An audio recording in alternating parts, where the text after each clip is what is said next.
ప్రతి ఒక్కరికి చెప్తున్నా వాళ్ళు అందరూ మనకు భయపడి బతకాలి.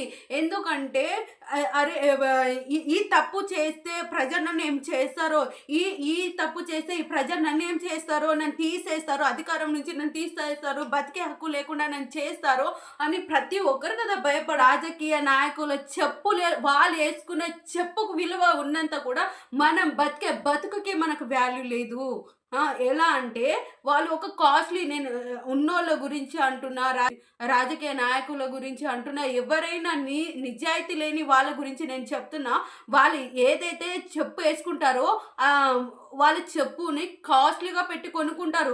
ఆ చెప్పుకిచ్చే వాల్యూ వాళ్ళ చెప్పునెంత జాగ్రత్తగా ఉంచుకుంటారో, ఆ చెప్పుకిచ్చే వాల్యూ గూడా మనకుండదండి. మన బతుకులు అసలు ఒక లెక్కనే కావండి. అలాంటి బతుకులో మనం బతుకుతున్నామండి. అయినా సరే మనం ముందుకు రాము. మనం గుడ్డోలం, ఎడ్డోలం, గొర్రెలము, పిచ్చోళ్ళము. ఇంకా ఎన్ని అన్నాలో నేను ప్రజలకి, ఎన్ని తిట్టుకోవాలో నాకు అర్థం కావట్లేదు. నాతో గూడా కలిపి నేను చెప్తున్నా. ఎందుకంటే నేను ఇన్ని రోజులు నేను కామ్‌గా ఉన్నా కాబట్టే నేను గూడా తిట్టుకుంటున్నా. అంత గుడ్డోలం, పిచ్చోళ్ళం, ఎర్రోళ్ళం ఎన్ని మాటలు నేను ప్రజలకి తిట్టాలో, మనం ఎన్ని మాటలు అనుకోవాలో నాకు అర్థం కావట్లేదు. అందుకే నేను అంటున్నా, ఇప్పటికైనా కళ్ళు తెరవాలి.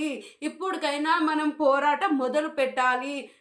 మనతోనే ఏదైనా మారుతది. మనం అనుకుంటే ఏదైనా మనం సాధించగలం. మహా అంటే పోతే మన ప్రాణాలు పోతాయండి. అంతకు మించి ఏం పోతదండి చెప్పండి? ఏం పోతది? ప్రాణాలే కదా పోతాయి. ఇంత మంచి కోసం పోరాటం చేసి ప్రాణాలు కోల్పోతే అంతకంటే గొప్ప సావు మనకొస్తదా అండి? ఆ! మ ని నిజాయితీగా బతకలేని బతుకుడు కంటే మనం న్యాయం కోసం పోరాటం చేసి, మంచితనం రావాలని పోరాటం చేసి సస్తే మనకొక లెక్కనా అండి? ఏ అందుకే అంటున్నా, ప్రజలకి దయచేసి ముందుకు అడుగు వేయాలంటున్నాను.